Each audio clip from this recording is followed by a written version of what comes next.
હવે આપણે ગગાભાઈ પેલા માતાજીનું મંદિરની સ્થાપના ક્યારે થઈ? તમે કેટલા સમયથી સેવા પૂજા કરો છો? થોડુંક જણાવો, આપણા દર્શકોને જણાવો. મારા લગભગ આશરે 20-22 વર્ષ થઈ ગયો અને વર્ષ લગભગ 150-1.5 હોય છે ને, 150-1.5 વર્ષ પાક. નમસ્કાર, હું આપનો રઘુવીર. હાલ અત્યારે હું આવ્યો છું મારા ટેસા ગામ ખાતે અને ટેસામાં મા મેલડીનું સુંદર મજાનું મંદિર આવેલું છે. અમારી પાછળ આપ જોઈ રહ્યા છો વાયવાળા મેલડીમાં છે.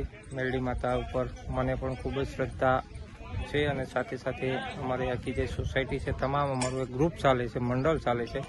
મંડળના તમામ સભ્યો આજે માના સાનિધ્યમાં આવ્યા છીએ. મા મેલડીની આરાધના કરીશું. સાથે સાથે એક સુંદર મજાનું તાવાનું આયોજન છે, એટલે કે પ્રસાદી પણ અહીંયા લેવાના છે. એ પહેલાં હું આપને આ મંદિર બતાવું કે આપ જે આ પ્રમાણે આ મંદિર જોઈ રહ્યા છો, સુંદર મજાનું આ મંદિર છે. વિશાળ ગ્રાઉન્ડ છે, સરસ મજાનું ગ્રાઉન્ડ છે. સામેની મારી પાછળના ભાગમાં આપ જોઈ શકો છો પાર્કિંગની વ્યવસ્થા પણ સરસ મજાની કરવામાં આવી છે અને સાથોસાથ આ બાજુ કામ શરૂ છે, એટલે કે એક વિશાળ શેડ બનાવવાનો છે.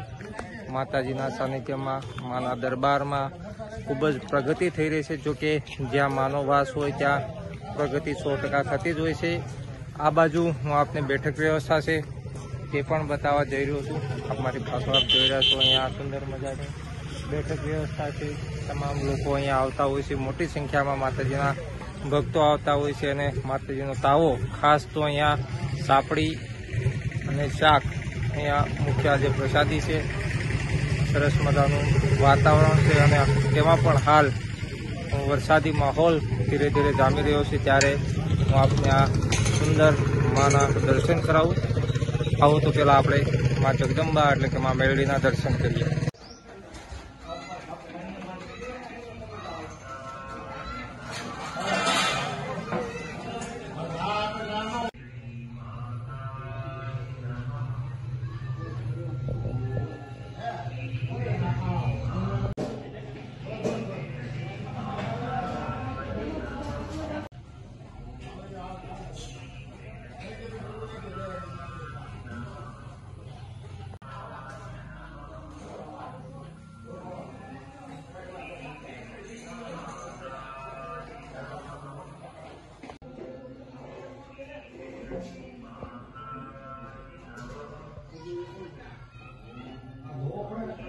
મા મેલડીના આપણે દર્શન કર્યા. હવે મારી સાથે કમો છે. કમા અમારા આ કમો છે, કમો ભાગે છે અમારા પરમ મિત્ર, મારો લંગોટિયો મિત્ર એટલે કે ધમો.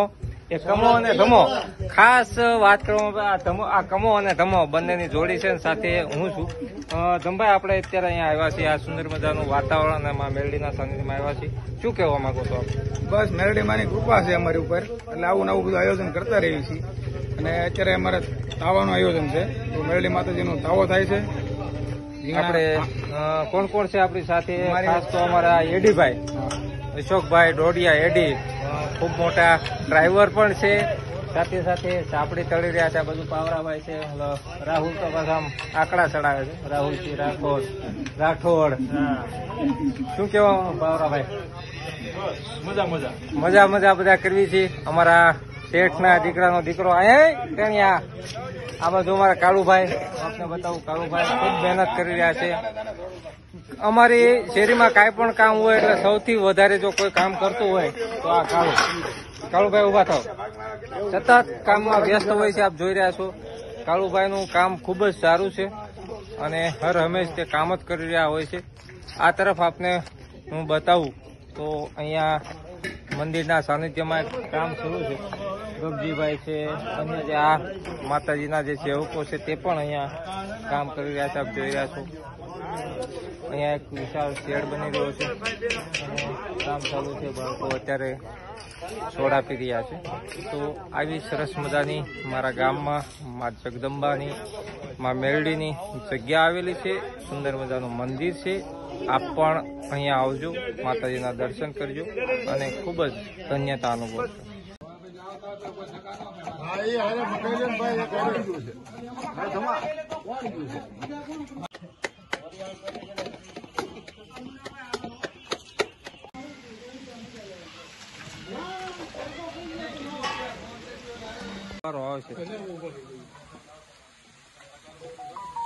મુનાભાઈ લઈ જાઓ. મુનાભાઈ એને જ લઈ જાઓ. ના આપણે દેવા પડે એને. કાલ લઈ ગયો કિંદર.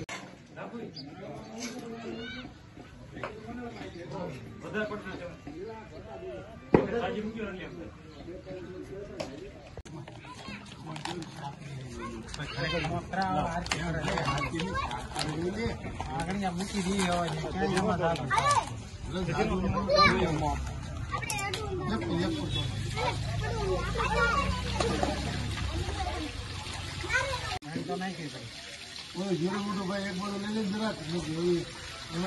આપને આમાં મેલડીની જે જગ્યા છે મંદિરની સ્થાપના ક્યારે થઈ તે બાબતે આપણે થોડી ઘણી વાત કરીશું. રબારીભાઈ અમારા ગગજીભાઈ છે. ગગજીભાઈ જય માતાજી. અત્યારે અમે કોઈ ન થાય. હવે આપણે ગગાભાઈ પેલા માતાજીનું મંદિરની સ્થાપના ક્યારે થઈ અને તમે અહીં કેટલા સમયથી સેવા પૂજા કરો છો થોડુંક જણાવો, આપણા દર્શકોને જણાવો. મારા લગભગ આશરે 20-22 વર્ષ થઈ ગયા અને વર્ષ લગભગ 150-150 હોય છે ને કા 150-200 વર્ષ પાક. તમને શ્રદ્ધા કેટલી છે માતાજી? ફૂલ. અને કેવી રીતે શ્રદ્ધા જાગી અને માતાજી અહીંયા પેલા શું હતું? અત્યારે આ મંદિરને સુંદર મજાની પેલા કાંઈ નહોતું, ખાલી થડી માતાજી હતા, પછી મંદિર બંધાણું. બરોબર. અને આપણે હું કોરોના 2021 કોરોનામાં વળી જાય પોઝિશનમાં તો એ માતાજી મને મળશે મોટો સમસ્યા બરોબર મારી માટે. ઓકે. અને ત્યારથી જ તમને આમ શ્રદ્ધા અપાર શ્રદ્ધા કે બસ મારે 24 કલાક માતાજીની સેવા કરવી. પછી આ તાવાની જો વાત કરીએ તો દરરોજના કેટલા તાવા હોય છે? નક્કી જ નહીં. રવિવાર ને મંગળવારે માણસ મારો જ ન હોય. લગભગ મંગળવાર રવિવારે 10-12 તાવા રોજના મંગળવારના હોય, રવિવાર હોય તો 10-12 તાવા હોય. અને પછી 8 દિવસો તો ચાલુ જ હોય સતત. અહીંયા શેનું કામ ચાલુ અત્યારે? શેરનું. તો આ તમારા ગગજીભાઈ અમારા ગામનું ખૂબ જ મોટું નામ છે. પોતે રબારીના દીકરા છે અને માતાજી ઉપર અપાર શ્રદ્ધા છે. અને માતાજી તમારા એટલે આમ તો પછી એવું પણ કહી શકાય ને કે ભાઈ આ તમારા જ વારસાઈ માતાજી.